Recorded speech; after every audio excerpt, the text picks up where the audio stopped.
I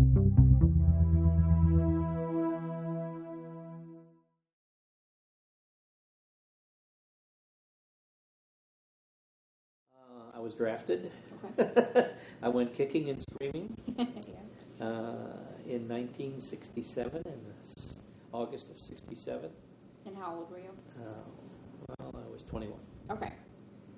And I've spent some time in school and spent some time part-time in school. And if you didn't carry enough hours, they just said, come with us.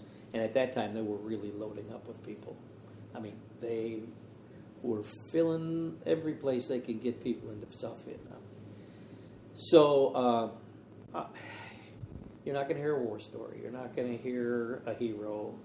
Of all the people that were there at any given time, about 15% were the guys out in the field. Now, sometimes when people come home, they embellish a little bit about their duty. I was a clerk in a telecommunications group.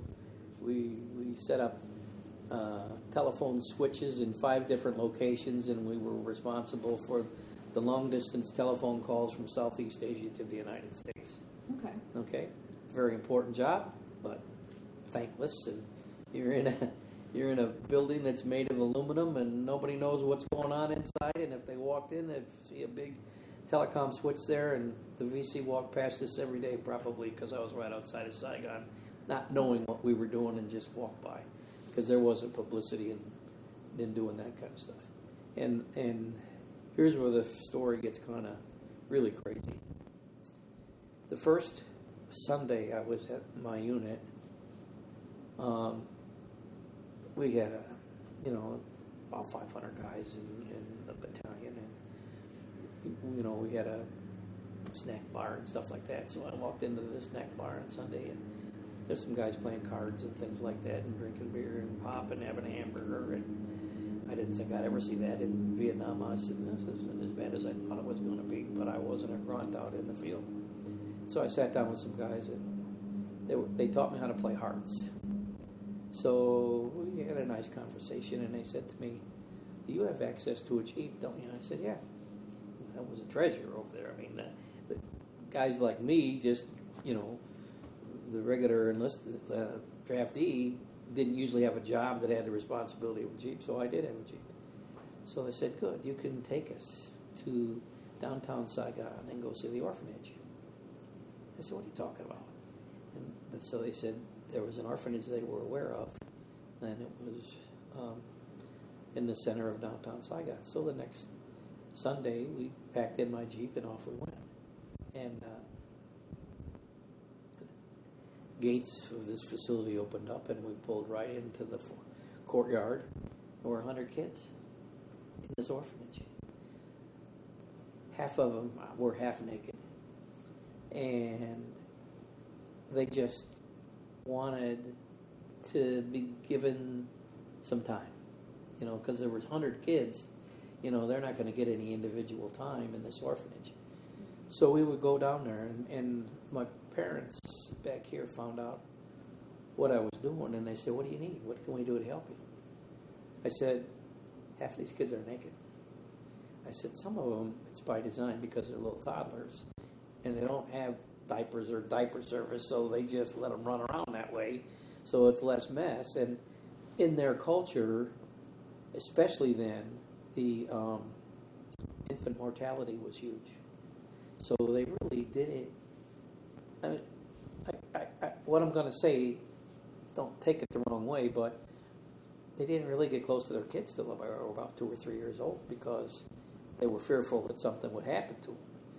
So I told my parents, we need to clothes, baby clothes. And I said, you guys are very active in the church, and I know how the clothes get passed around.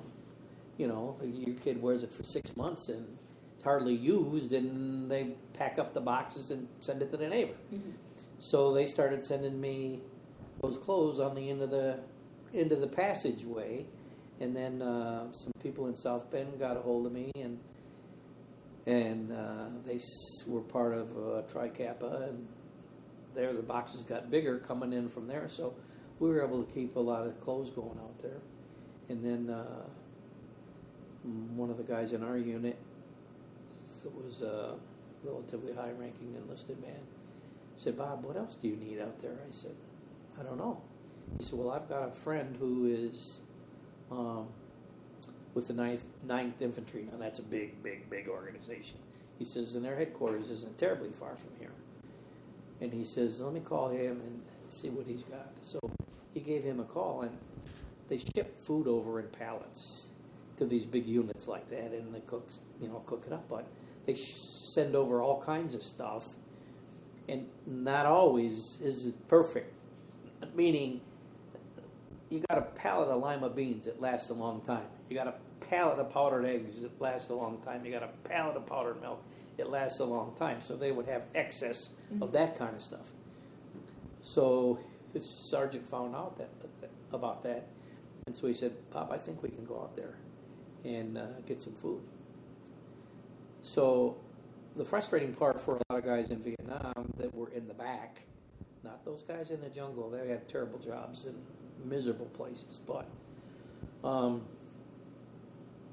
they were frustrated because they weren't part of the war. They were doing stuff that was supporting, but they weren't part of the war. So off went this sergeant with 2.5-ton trucks, 2 drivers, and he's got a M60 machine gun up on top of the cab of one of these trucks, and he had goggles on and he looked like Rommel going out into the desert.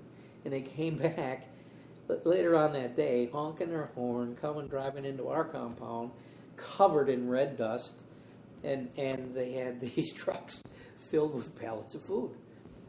And they go, and they're so proud of themselves. Oh, problem. I go, now what do we do? I said, well, we don't have a place for this. Let's just take it to the orphanage right now.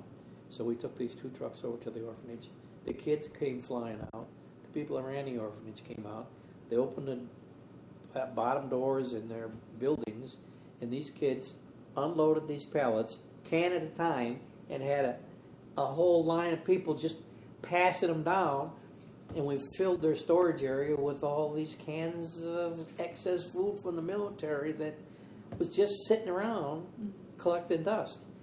And so it was really a real wonderful thing to do. What happened at night when the lights went down in Saigon, and who ate that food besides these kids, I don't want to know. Because there was a lot of stuff that happened at night in that town. People would maybe run a business, and then at night they didn't run a business. And so that's how I started helping kids and doing things like that. And then, what was the thought process behind going to the orphanage to begin with? Were they just... Well, here's what it was. Okay. It was something to do. That's one thing. And it was something to do that made you feel good. Okay. So when you walked in there and those kids saw you for the second or third time, they were all over you. They were just all over you because they cried out for attention. Because there were so many of them, the people that ran the place couldn't give them all individual attention. So now we were there, and we all felt good going there. We could play with these kids, and I'm going to tell you, these kids were missing limbs sometimes. They were, orphans. And orphans in a torn country like that is not good because you just don't know. And so we all felt good going there. It was a time to escape reality. And maybe it was 2 hours on a Sunday afternoon, but it made you feel good. And so that's always stayed very upmost in my mind, that activity. And then I met one guy there when I first got there who was from Marion, Indiana. I got there in March. Well, March is high school basketball season. No newspapers, so couldn't read the Hammer Times, so to get the scores. So when he'd get a letter from home, he'd come and see me immediately. Okay, here's who's winning the state tournament. I'd get a letter from home. Here's who I heard. And he was down in Indianapolis, and I was up here. In a very short period of time, we became very good friends because we had a commonality, and we could talk about stuff that was back home and stuff that we were both interested in. And he was with us about a month and a half, and then he got transferred to a mountaintop. And when you have hundreds of thousands of young men with weapons and ammunition and grenades and all kinds of things, sometimes dumb stuff happens. And so he was killed. Stupid. No reason for that. And, I wasn't there. I don't know anything about it. They couldn't get him out at night because it happened in the evening, and they were fogged in that night, so they couldn't get a helicopter until the next day. And we had mountaintop locations that were, honestly, the best way to describe it looked like an outdoor movie screen. I mean, it wasn't light like that, but it was a screen itself, and that was an antenna, and we would throw communications around from mountain post to mountain post, and ultimately they get back down to our kind of an organization where we had an actual telephone switch, and then that telephone switch would relay a call from some commander back to the States, and then go through Hawaii. And so, he just got killed in a very freak thing. And then when I came home, I was home about a week, and in the Hammond Times was an article on one of the guys who had just been killed over in Vietnam, and he slept that far from me in basic training. And it was a funny experience because I went to TF North, he went to TF South, and when we met each other, we were going to be sleeping that close, and I said, I can't like this guy. He went to TF South, I went to TF North, I don't like him, and I finally realized in a few hours that what were important to you in high school were no longer important to you, and that just because he was from the other side in high school, he was your buddy now. And so we became good friends, did a lot of stuff just in basic training, but he was killed right when I came home. And so what year was that when you came back? I came home in 69. Okay. March of 69. And so he probably was killed the very end of March, or could have been the first week of April of 69. And so whenever I got involved with these things, you just didn't want to be in the Army anymore. I got out when I came home from Vietnam, folded up my uniform, and went back to work. And you just wanted to be far, far away from it as quickly as possible. And so you forget about it. And then they had a welcome. I was working downtown Chicago. They had a welcome home Vietnam veterans in '82. And I went in the office and I was carrying my fatigue jacket. And I walked in the office with this fatigue jacket, and everybody said, "What's that?" I said, "That's my fatigue jacket from when I was in the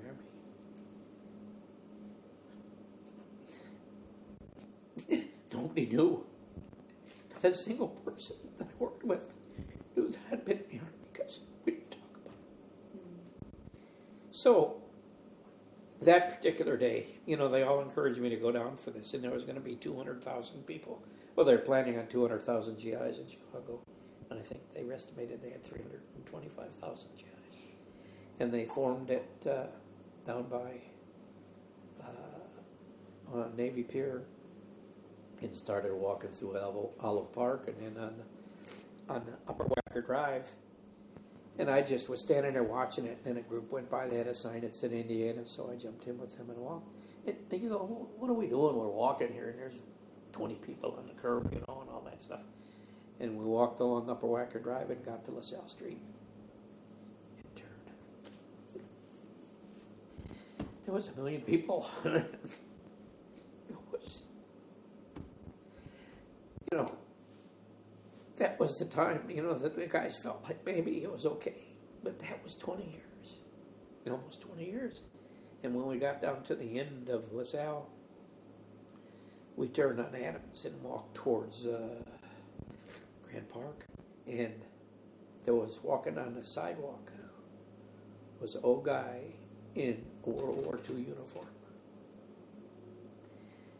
And he came up to me and he said, "Can I walk with you?" He said, "When I came home, we never had anything like this."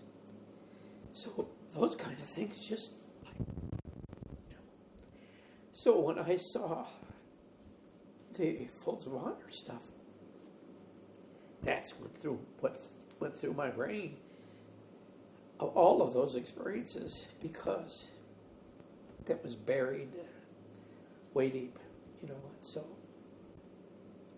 that's what made me feel so strongly about the things that I did the last 10 years, because every time I got involved with another activity, I would stop and say, what what would Lynn think about this? And what would Gene think about me doing this and getting involved with this? I never had anything that I didn't think would be good, you know. And so I don't tell you that I did it just for their memory, but whenever I would get involved, I would say to myself, I think this is good. I think they'd be proud that we did this stuff. So that kind of ties it all back together into one big circle, helping kids.